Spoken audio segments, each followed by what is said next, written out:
একদিন এক যুবক নদীর পাড় দিয়ে হাঁটছিলেন। তিনি প্রচন্ড ক্লান্ত ছিলেন।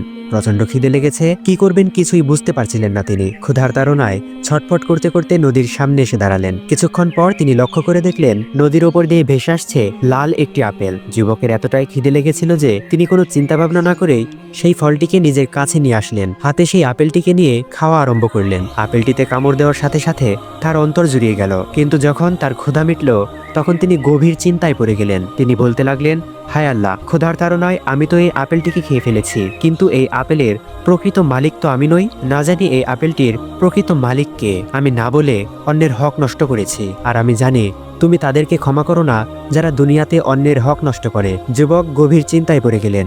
এরপর তিনি সিদ্ধান্ত নিলেন তিনি এই ফলটির মালিককে খুঁজে বের করবেন। এজন্য তিনি একটি বুদ্ধি বের করলেন। যেহেতু ফলটি নদীতে ভেসে এসেছে, অর্থাৎ যেদিকে স্রোত চলে গিয়েছে ঠিক তার উল্টো দিকে যাবেন তিনি, তাহলেই বুঝতে পারবেন ফলটি কোথা থেকে এসেছে এবং তার মালিককে খুঁজে বের করতে পারবেন। তিনি হাঁটতে শুরু করলেন। কিছুক্ষণ হাঁটার পর তিনি একটি ফলের বাগানে এসে পৌঁছালেন। বিশাল বড় এই বাগানের কোথাও তিনি মালিককে দেখতে পাচ্ছেন না। কিছুক্ষণ হাঁটার পর তিনি লক্ষ্য করে দেখলেন সামনে যেন কে দাঁড়িয়ে আছেন। যুবকটি সেই লোকটিকে সালাম দিয়ে জিজ্ঞাসা করলেন, হুজুর, মনে কিছু নেবেন না, আপনার বাগানের একটা ফল নদীতে ভেসে যাচ্ছিল। আমি প্রচন্ড ক্ষুধার্ত ছিলাম, সেজন্য আমি সেই ফলটিকে আহার করেছি, কিন্তু আমি এখন অনুতপ্ত। আপনি কি আমাকে ক্ষমা করবেন? বাগানের মালিক তখন চিন্তা করছেন, কি বলছে এসব? ওই ফলের দামই বা কত হবে? প্রতিদিন কত ফল নষ্ট হয়ে যায়, ফেলে দিতে হয়, পাখি খেয়ে নেয়, এটি তো অতি সামান্য ব্যাপার। কিন্তু এই যুবকটা কি বলছে? আমি তো ওই ফলের থেকেও দামি কিছু পেয়ে গেছি। যে যুবক একটা ফলের জন্য এত দূর চলে আসতে পারে, সেই যুবক অনেক কিছু করতে পারে। বাগানের মালিক উচ্চস্বরে বলে উঠলেন, হে যুবক, শুনে রাখো, আমি তোমাকে ক্ষমা করব না। তুমি আমার অনেক বড় ক্ষতি করে ফেলেছ, তোমাকে অবশ্যই শাস্তি পেতে হবে। যুবকটি মাথা নিচু করে তার কথা শুনছিলেন। হঠাৎ করে তিনি বলে উঠলেন, আপনি যা শাস্তি দেবেন আমি তা মাথা পেতে নেব। শুধু একবার বলুন, আপনি শাস্তি দিলে আমাকে ক্ষমা করবেন। বাগানের মালিক তখন তার কাঁধে হাত রেখে বললেন, হে যুবক, শুনো, তোমাকে আমার এখানে গোলামি করতে হবে। যতদিন না আমি না বলছি ততদিন পর্যন্ত তুমি আমার গোলামি করবে। যদি তুমি আমার গোলামি না করো তাহলে তোমাকে আমি ক্ষমা করব না। যুবকটি মাথা নাড়ালেন এবং বললেন, আমি রাজি আছি, আমি আপনার এখানে গোলামি করব। আপনার যতদিন ইচ্ছা ততদিন আপনি আমাকে রাখতে পারেন, আমি এখন থেকে আপনার গোলাম। ঠিক এভাবেই সেই যুবকটি বাগানের মালিকের গোলামি করতে শুরু করলেন। একদিন নয়, 2 দিন নয়, পুরো 12 বছর ধরে তিনি সেখানে গোলামি করেছিলেন। সেই যুবকটি আর কেউ নন, আবু সালেহ মুসা জঙ্গি রহমতুল্লাহি আলাইহি। ঠিক 12 বছর পর আবু সালেহ মুসা জঙ্গি সেই বাগানের মালিকের কাছে গেলেন। তিনি বাগানের মালিককে জিজ্ঞাসা করলেন, আমাকে ছেড়ে দিন, আমি আপনার কথা মতো এখানে 12টি বছর গোলামি করেছি। কুয়া থেকে পানি এনেছি, খেজুর গাছগুলোতে পানি দিয়েছি, আপেল গাছগুলোতে পানি দিয়েছি এবং আপনার কথা মতো চলেছি। আমাকে দয়া করুন, আমাকে ক্ষমা করুন, আমাকে মুক্ত করুন। বাগানের মালিক হালকা চিন্তায় পড়ে গেলেন এবং বলে উঠলেন, ঠিক আছে, আমি তোমাকে ক্ষমা করব, তবে আমার একটা শর্ত আছে। আবু সালেহ মুসা জঙ্গি বলে উঠলেন, বলুন, আপনার কি শর্ত আছে? আমি আপনার সকল শর্ত মেনে নিতে রাজি আছি, তবুও যদি আপনি আমাকে ক্ষমা করেন। বাগানের মালিক তখন তার কাঁধে হাত রেখে বললেন, হে যুবক, শোনো, আমার শর্ত হচ্ছে তুমি আমার মেয়েকে বিবাহ করবে। আবু সালেহ মুসা জঙ্গি অবাক হয়ে গেলেন। তিনি বলতে লাগলেন, কি বলছেন হুজুর? আমি তো ভেবেছিলাম আপনি আমাকে কোনো শাস্তি দিবেন, কিন্তু আপনি যেটা বলছেন সেটা তো আমার জন্য পুরস্কার স্বরূপ। বাগানের মালিক তখন বললেন, শুনে নাও ভালো করে, আমার মেয়ে অন্ধ, আমার মেয়ে ল্যাংড়া, আমার মেয়ে বোবা, একই সাথে সব থেকে কুৎসিত। এখন বলো তুমি রাজি কিনা? যুবক বলে উঠলেন, সে যেমনই হোক না কেন আমি রাজি আছি। যদি আপনি আমাকে ক্ষমা করেন তাহলে আমি তাকে অবশ্যই বিয়ে করব। আবু সালেহ মুসা জঙ্গিকে সেই বাগানের মালিক ক্ষমা করে দিলেন এবং একই সঙ্গে আবু সালেহ মুসা জঙ্গির সাথে তার মেয়েকে বিবাহ দিয়ে দিলেন। বাসর রাতে যখন আবু সালেহ মুসা জঙ্গি তার স্ত্রীর ঘোমটাটি সরালেন তখন তিনি দেখতে পেলেন এজন্য কোনো মানুষ নন, পূর্ণিমার চাঁদ। আবু সালেহ মুসা জঙ্গি ঘর থেকে বেরিয়ে বাগানের মালিকের কাছে চলে আসলেন। তিনি চিৎকার করে বলতে লাগলেন, হুজুর, আপনার সাথে কথা আছে। বাগানের মালিক বললেন, এখন আবার কি কথা বলবে? আজ তো তোমাদের বাসর রাত, আজ রাত তোমাদের জন্য নেয়ামত। তিনি বললেন, হুজুর, আমি সামান্য একটা ফল আহার করেছিলাম, সেজন্য 12 বছর আপনার খেদমত করেছি। আজ যদি ভুল করে অন্য কারো ঘরে ঢুকে পড়ি তাহলে হয়তো আমাকে এমন শাস্তি দেবেন যা আমি কল্পনাও করতে পারবো না। আমার মনে হচ্ছে আপনার মেয়ে আমার কাছে আসে নাই, এটা অন্য কোনো মহিলা। আপনি তো বলেছিলেন আমাবস্যার চাঁদের মতো আপনার মেয়ে, কুৎসিত আপনার মেয়ে, ল্যাংড়া এবং সে অন্ধ, কিন্তু আমি দেখছি পূর্ণিমার চাঁদ। আপনি বলেছিলেন কুৎসিত, কিন্তু সে সুন্দরী, সে কিছুতেই আমার স্ত্রী হতে পারে না। বাগানের মালিক বিস্মিত হলেন এবং বললেন, হ্যাঁ, তুমি ঠিকই দেখেছ, এই হচ্ছে আমার মেয়ে। মুসা জঙ্গি বললেন, এটা কিভাবে সম্ভব? তাহলে আপনি কি মিথ্যা বলেছিলেন? বাগানের মালিক বললেন, আমার মেয়ে তার বাবা মাকে ছাড়া পৃথিবীর আর কোনো মানুষকে দেখে নাই, আমি এজন্যই তাকে অন্ধ বলেছি, আমি মিথ্যা বলি নাই। আমার মেয়ের এই চেহারা চাঁদ, সূর্য, গ্রহ তারা ছাড়া আর কেউ দেখেছে কিনা তা আমার সন্দেহ আছে, এজন্যই আমি তাকে কুৎসিত বলেছি। বাবার হুকুম ছাড়া সে কখনো কোথাও যায়নি, এজন্যই আমি তাকে ল্যাংড়া বলেছি। কখনো মা বাবার কথা ছাড়া, কোরআন ছাড়া আর কোনো কিছু তার মুখ দিয়ে বের হয়নি, এজন্যই আমি বলেছি তাকে বধির। জবান দিয়ে কখনো বাবা মার সাথে কথা বলা ছাড়া, আল্লাহ তাআলার জিকির করা ছাড়া কোনো শব্দ উচ্চারণ করে নাই, সেজন্য বলেছি বোবা। হে আবু সালেহ মুসা জঙ্গি, এটা তোমার জন্য উপহার, আমার মেয়ে। 12 বছর তোমাকে দিয়ে আমি খেদমত করিয়েছি, এর উপহার। তুমি যখন প্রথমে আমার কাছে এসেছিলে তখনই আমি আমার মেয়েকে তোমার হাতে তুলে দিতে চেয়েছিলাম। আবু সালেহ মুসা জঙ্গি বললেন, তাহলে কেন দেননি? 12 বছর আমাকে দিয়ে কেন কষ্ট করালেন, খেদমত করালেন? বাগানের মালিক তখন আবেগের সাথে বলে উঠলেন, দেখো, তখন আমার মেয়ে পূর্ণবয়স্ক হয়নি, তাই 12টি বছর তোমাকে চোখের আড়াল করিনি, যাতে আমার মেয়েকে তোমার সাথে বিবাহ দিতে পারি। আমার মেয়ে উম্মুল খায়ের ফাতেমা তোমার মতো স্বামী পেয়ে তার জীবন ধন্য করবে, সেজন্য আমি তোমাকে 12 বছর আমার খেদমত করিয়েছি, কষ্ট করিয়েছি, যাতে তুমি দূরে চলে যেতে না পারো। এভাবেই দিনের পর দিন যেতে লাগলো। 1 বছর পর তাদের ঘরে আলো করে একটি শিশুর জন্ম হলো। তিনি আর কেউ নন, বড় পীর আব্দুল কাদের জিলানী রহমাতুল্লাহি আলাইহি। একদিন ছোট্ট আব্দুল কাদের জিলানী রহমাতুল্লাহি আলাইহিকে আম্মাজান লাঠি নিয়ে তাড়া করছিলেন। ঠিক এমন সময় আব্দুল কাদের জিলানী রহমাতুল্লাহি আলাইহি কবরস্থানের সামনে দিয়ে দৌড় দিচ্ছিলেন। তখন সকল কবরবাসী একসঙ্গে বলে উঠেছিলেন, আসসালামু আলাইকুম অলিকুলের শ্রেষ্ঠ আব্দুল কাদের জিলানী। এই ঘটনা দেখে আব্দুল কাদের জিলানীর আম্মাজান বুঝতে পারলেন, আমার সন্তান কোনো সাধারণ সন্তান নয়, নিশ্চয়ই তার মধ্যে আল্লাহ তাআলা এমন কিছু দিয়েছেন যার জন্য সে সম্মানিত হবে। একই সাথে তিনি চিন্তিত হয়ে পড়লেন। এইরকম অলৌকিক ঘটনা যদি একের পর এক ঘটতে থাকে, তাহলে আব্দুল কাদের জিলানী রহমাতুল্লাহি আলাইহির বড় বড় বিপদ আসতে পারে। এলাকার লোকজন তাকে জাদুকর এবং সন্দেহের চোখে দেখতে পারে। সেজন্য আব্দুল কাদের জিলানী রহমাতুল্লাহি আলাইহির আম্মাজান একদিন তাকে বাগদাদে লেখাপড়ার জন্য পাঠাতে চাইলেন। তিনি আব্দুল কাদের জিলানী রহমাতুল্লাহি আলাইহিকে প্রস্তুত করে দিচ্ছিলেন, তাকে সমস্ত কিছু গুছিয়ে দিচ্ছিলেন। একটু পর আব্দুল কাদের জিলানী রহমাতুল্লাহি আলাইহি রওনা হবেন বাগদাদের উদ্দেশ্যে। আম্মাজান বলে উঠলেন, দেখো, তোমার এই জামার ভেতরে 40টা স্বর্ণমুদ্রা রেখে দিলাম, এটা তোমার কাজে লাগবে, সাবধানে রেখো। যেহেতু তুমি একা যাচ্ছ, সেহেতু আমি এটা খুবই গোপনে রেখে দিলাম।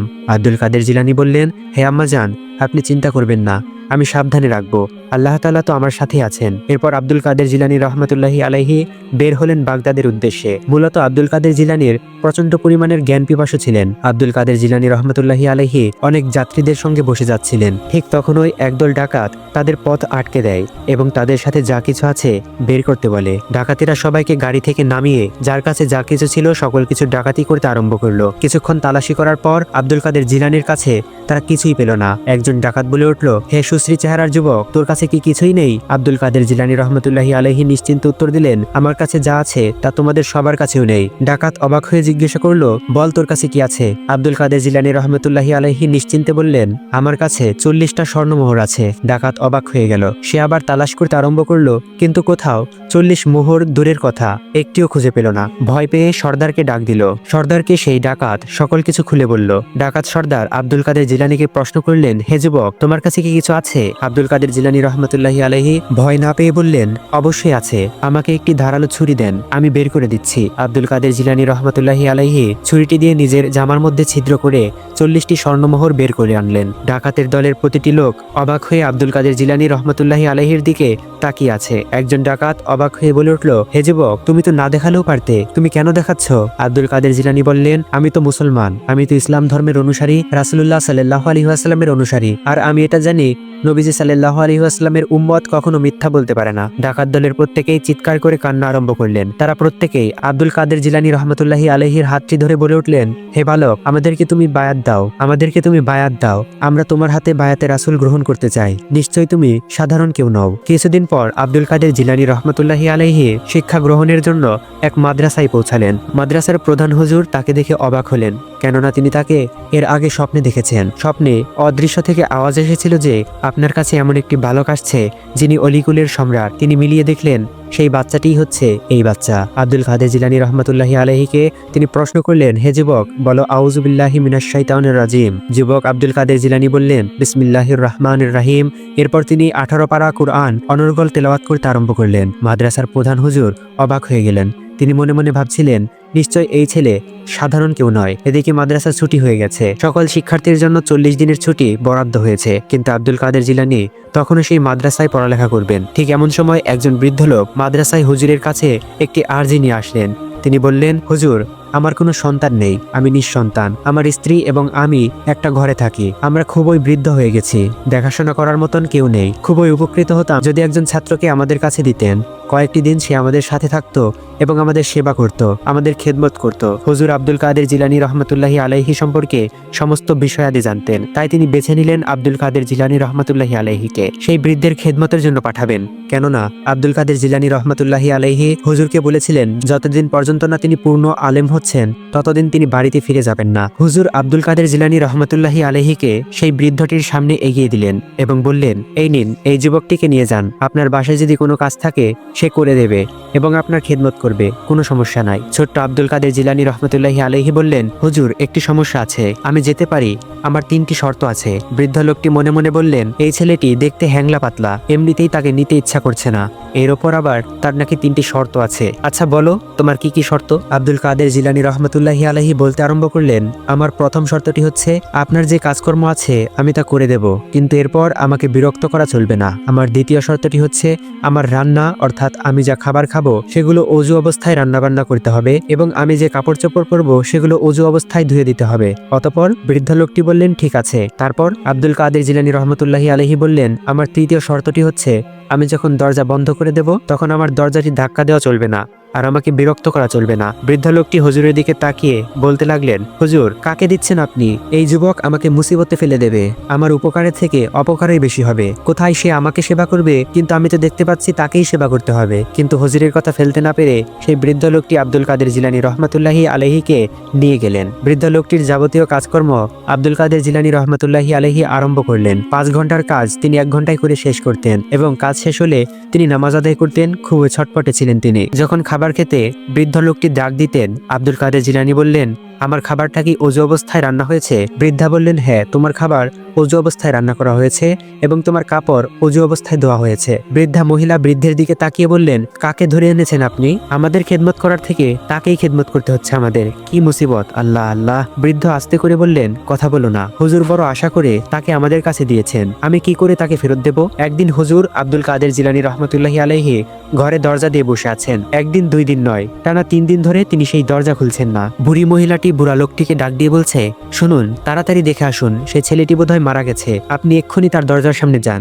বৃদ্ধ লোকটি দরজায় টোকা দিতে আরম্ভ করলেন। কিছুক্ষণ পর আব্দুল কাদের জিলানী রহমতুল্লাহি আলাইহি দরজাটা বিরক্তি সহকারে খুলে দিলেন। তিনি বললেন, কি হয়েছে? বৃদ্ধ লোকটি অবাক হয়ে বললেন, টানা 3 দিন ধরে তুমি ঘরের ভেতর কি করছো? আমি দেখতে এসেছি তুমি জিন্দা আছো নাকি মরে গেছো। আব্দুল কাদের জিলানী রহমতুল্লাহি আলাইহি হাসি দিয়ে বলতে আরম্ভ করলেন, হ্যাঁ, আমি জিন্দা আছি, বলুন আপনার কি কোনো কাজ আছে? বৃদ্ধ লোকটি বললেন, না, কোনো কাজ নেই, তবে আমাদের চিন্তা হচ্ছিল আপনি কি বেঁচে আছেন নাকি মারা গেছেন, আমরা এটা ভাবছিলাম। টানা 3 দিন ধরে কোনো মানুষ এভাবে বাঁচতে পারে না। আব্দুল কাদের জিলানী রহমতুল্লাহি আলাইহি বললেন, যেহেতু আপনার এখন কোনো কাজ নেই সেহেতু আপনি আসতে পারেন। আমি প্রথমেই আমার শর্তের মধ্যে বলেছিলাম আমাকে বিরক্ত করা যাবে না, দরজায় টোকা দেওয়া যাবে না। বৃদ্ধ লোকটি বললেন, 3 দিন ধরে আপনি দরজা খুলছেন না, খাওয়া দাওয়া নেই, পানি নেই, বিরক্ত করব না আপনাকে? আমাদের তো আপনার জন্য চিন্তা হয়, আমরা হুজুরকে কি জবাব দেব যদি আপনার কিছু হয়ে যায়? বড় পীর আব্দুল কাদের জিলানী রহমতুল্লাহি আলাইহি বললেন, না, আমি ঠিক আছি, আল্লাহ তাআলার রহমতে আমার কিছুই হবে না, আল্লাহ তাআলাই আমাকে রক্ষা করবেন। এবার 1 সপ্তাহ পর বৃদ্ধা বৃদ্ধকে ডেকে বললেন, দেখুন, আজ সে নিশ্চিত মারা গেছে, এবার টানা 1 সপ্তাহ ধরে তার দরজা সে খুলে নাই, এবার আর কোনো সম্ভাবনা দেখছি না। বৃদ্ধ লোকটি গভীর চিন্তায় পড়ে গেলেন, তার চোখ দিয়ে পানি পড়তে আরম্ভ করলো। তিনি কি জবাব দেবেন হুজুরকে? দৌড়ে গেলেন আব্দুল কাদের জিলানী রহমতুল্লাহি আলাইহির রুমের সামনে, দরজায় কড়া নাড়তে আরম্ভ করলেন। কোনো সারা শব্দ পাচ্ছিলেন না। হঠাৎ দরজাটি খুলে দিলেন বড় পীর আব্দুল কাদের জিলানী। তিনি বিরক্তির কণ্ঠে বলে উঠলেন, কি হয়েছে?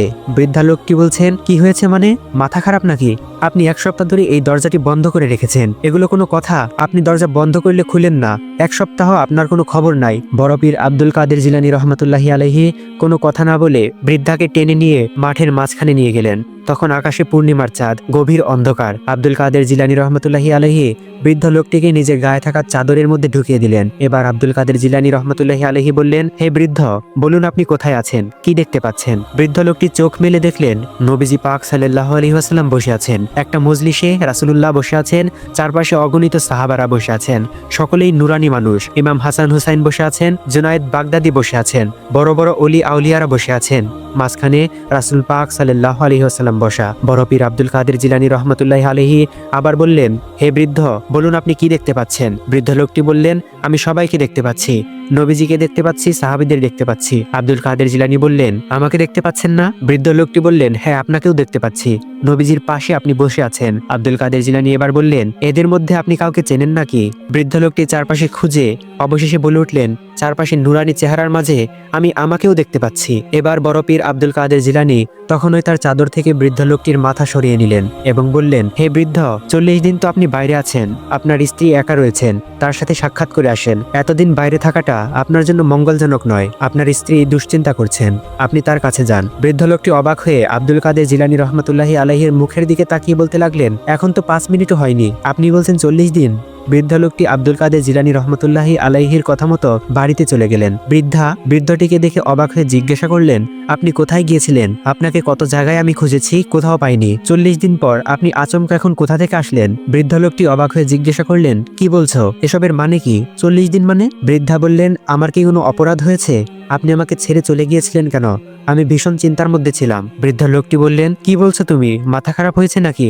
আমি তো 40 দিন নয়, একটু আগেই তো গিয়েছিলাম, আর এখন তোমার কাছে ফিরে এসেছি। বৃদ্ধ লোকটির বুঝতে বাকি রইল না আব্দুল কাদের জিলানী রহমতুল্লাহি আলাইহি কোনো সাধারণ মানুষ নন। তিনি সেই রাতেই আব্দুল কাদের জিলানী রহমতুল্লাহি আলাইহির হাতে বায়াতে রাসূল গ্রহণ করলেন এবং তার স্ত্রীকে বলতে আরম্ভ করলেন, তুমি আজকে থেকে আব্দুল কাদের জিলানীর জন্য অজু সহকারে রান্নাবান্না করবে এবং খুব যত্ন সহকারে তার কাপড় চোপড় ধুয়ে দেবে। বৃদ্ধা অবাক হলেন এবং বলতে লাগলেন, আমি কিছুতেই করতে পারবো না, আপনি বোধহয় পাগল হয়ে গেছেন, আমি তার জন্য এসব করব কেন? সে কে? দুজনের মধ্যে ঝগড়া লেগে গেল। তারা দুজন আব্দুল কাদের জিলানী রহমতুল্লাহি আলাইহির কাছে যাওয়ার জন্য প্রস্তুত হলেন। যাওয়ার পর তিনারা দেখতে পাচ্ছেন আব্দুল কাদের জিলানী রহমতুল্লাহি আলাইহি কোথায় যেন রওনা করেছেন। বৃদ্ধা মহিলাটি বলতে লাগলেন, এই ছেলেকে নিয়ে আর পারা যায় না, এত রাতে কোথায় আবার যাচ্ছে? এই ছেলেটিকে নিয়ে বহুত পেরেশানিতে আছি। পিছন পিছন যেতে আরম্ভ করলেন তারা। কিছু দূর যাওয়ার পর তিনি দেখতে পাচ্ছেন আব্দুল কাদের জিলানী রহমতুল্লাহি আলাইহি একটি ঝোপের ভেতর ঢুকে গেছেন। তারা ঝোপের বাইরে দাঁড়িয়ে রইলেন এবং মনোযোগ দিয়ে তার কথাগুলো শ্রবণ করতে আরম্ভ করলেন।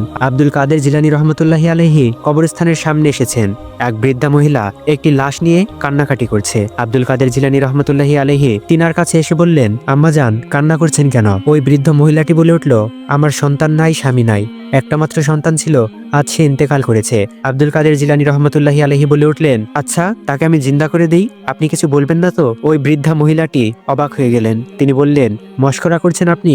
আজকে আমি আমার সন্তানকে হারিয়েছি আর আপনি আমার সাথে মশকরা করছেন? কি আপনি জিন্দা করে দেবেন? জান ও মালের দায়িত্ব তো একমাত্র আল্লাহ তাআলার। আব্দুল কাদের জিলানী রহমতুল্লাহি আলাইহি বললেন, জি, দায়িত্ব তো শুধুমাত্র আল্লাহ তাআলারই, কিন্তু তার কাছে চাওয়ার মালিক দুনিয়াতেই আছে। বৃদ্ধ মহিলাটি বললেন, এসব কি বলছেন আপনি? আব্দুল কাদের জিলানী রহমতুল্লাহি আলাইহি লাশের দিকে ইশারা করে বললেন, আল্লাহ তাআলার হুকুমে তুমি জিন্দা হয়ে যাও। সঙ্গে সঙ্গে মৃত লাশটি উঠে দাঁড়ালো। এই দৃশ্য দেখে বৃদ্ধা মহিলাটি আব্দুল কাদের জিলানী রহমতুল্লাহি আলাইহির হাতে বায়াতে রাসূল গ্রহণ করলেন এবং সেই মৃত ছেলেটিও বায়াতে রাসূল গ্রহণ করলেন। আব্দুল কাদের জিলানী রহমতুল্লাহি আলাইহি তাকে অন্যত্র পাঠিয়ে দিলেন। তিনি বললেন, তোমার ছেলেকে অন্যত্র পাঠিয়ে দাও, কেননা তাকে এই জায়গার সকলেই মৃত বলে জানে। অন্যদিকে সেই বৃদ্ধা মহিলাটির এই সকল দৃশ্য দেখে অবস্থা খারাপ। মনে মনে চিন্তা করছেন, যে বালক মৃতকে জীবিত করতে পারে সে সাধারণ নয়। তারা দুজন আব্দুল কাদের জিলানীর সামনে আসলেন এবং বললেন, হুজুর, আমরা আপনাকে চিনতে পেরেছি, আপনার কারামত দেখে আমরা ঈমান এনেছি এবং আপনার হাতে বায়াতে রাসূল গ্রহণ করতে চাই। আব্দুল কাদের জিলানী রহমতুল্লাহি আলাইহি তাদেরকে বায়াত গ্রহণ করালেন। কিছুক্ষণ পর তারা বলে উঠলেন, হুজুর, আমাদের কোনো সন্তান নেই, আমরা নিঃসন্তান। আল্লাহ তাআলার যে কারামত আমরা দেখেছি, যে ব্যক্তি আল্লাহ তাআলার হুকুমে মৃতকে জীবিত করতে পারে, সে ব্যক্তি আল্লাহ তাআলার হুকুমে আল্লাহ তাআলার কাছে ফরিয়াদ করে নিঃসন্তানকে সন্তান দিতে পারে। সকলই আল্লাহ তাআলার ইচ্ছা। আব্দুল কাদের জিলানী রহমতুল্লাহি আলাইহি বললেন, যান, ঠিক আছে, আমার একজন আওলাদ আপনাদেরকে দান করলাম, সাইয়্যিদনা মহিউদ্দিন ইবনে আরাবী। সুবহানাল্লাহ। একবার হযরত আয়েশা রাদিয়াল্লাহু তাআলা আনহা রাসূলুল্লাহ সাল্লাল্লাহু আলাইহি ওয়াসাল্লামকে জিজ্ঞাসা করলেন, ইয়া রাসূলুল্লাহ, ওই বস্তুগুলো কি যেগুলো অন্যজনকে না দেওয়া বৈধ নয়? রাসূলুল্লাহ সাল্লাল্লাহু আলাইহি ওয়াসাল্লাম বললেন, পানি, লবণ এবং আগুন। আয়েশা রাদিয়াল্লাহু তাআলা আনহা বললেন, আমি আরজ করলাম, ইয়া রাসূলুল্লাহ, পানির প্রয়োজনের কথা তো আমরা সবাই জানি, কিন্তু লবণ এবং আগুন দ্বারা কি বোঝাতে যাচ্ছেন? অর্থাৎ এগুলো তো পানির সমতুল্য নয়। রাসূলুল্লাহ সাল্লাল্লাহু আলাইহি ওয়াসাল্লাম বললেন, হে হুমায়রা, স্মরণ রেখো, যে ব্যক্তি কাউকে আগুন দিল, সে ওই আগুন দিয়ে যা কিছু পাকালো, দাতা যেন সেই সব আল্লাহ তাআলার রাস্তায় খরচ করে দিল। সুবহানাল্লাহ। অনুরূপ যে পরিমাণ লবণ দিল, সে ওই লবণ দিয়ে যে সকল সুস্বাদু খাবার তৈরি করলো, দাতা যেন সেগুলোকে আল্লাহ তাআলার রাস্তায় দিয়ে দিল। সে সমপরিমাণ সওয়াবের অধিকারী হবে। ইবনে মাজাহের হাদিস। হযরত আয়েশা রাদিয়াল্লাহু তাআলা আনহা একবার ঈর্ষা করেছিলেন। রাসূলুল্লাহ সাল্লাল্লাহু আলাইহি ওয়াসাল্লাম বললেন, তোমার কাছে তোমার শয়তান এসেছিল। আয়েশা রাদিয়াল্লাহু তাআলা আনহা আরজ করলেন, ইয়া রাসূলুল্লাহ, আমার সাথেও কি শয়তান থাকতে পারে? আমি তো আল্লাহ তাআলার রাসূলের স্ত্রী। রাসূল আকরাম সাল্লাল্লাহু আলাইহি ওয়াসাল্লাম বললেন, হ্যাঁ। আয়েশা রাদিয়াল্লাহু তাআলা আনহা আরজ করলেন, প্রত্যেক মানুষের সাথেই কি শয়তান থাকে? রাসূলুল্লাহ সাল্লাল্লাহু আলাইহি ওয়াসাল্লাম বললেন, হ্যাঁ, অবশ্যই প্রত্যেক মানুষের সাথেই শয়তান থাকে। তারপর আয়েশা রাদিয়াল্লাহু তাআলা আনহা আরজ করলেন, ইয়া রাসূলুল্লাহ সাল্লাল্লাহু আলাইহি ওয়াসাল্লাম, শয়তান কি আপনার সাথেও থাকে? রাসূলুল্লাহ সাল্লাল্লাহু আলাইহি ওয়াসাল্লাম বললেন, হ্যাঁ, তবে আমার প্রতিপালক তার মোকাবেলায় আমাকে সাহায্য করেছেন। সে ইসলাম গ্রহণ করেছে, আমি তার থেকে নিরাপদে থাকতে পারি। মুসনাদে আহমদ হাদিস নম্বর 23701, সহি মুসলিম হাদিস নং 5035। প্রিয় দর্শক, আমাদের চ্যানেলের ভিডিওগুলো নিয়মিত দেখার আমন্ত্রণ রইল। সাবস্ক্রাইব করুন আমাদের নতুন চ্যানেল জান্নাতের সুখবর। আপনারা যারা এই রকম ভিডিও এডিটিং শিখতে চান তারা আমাদের হোয়াটসঅ্যাপের নাম্বারে যোগাযোগ করতে পারেন।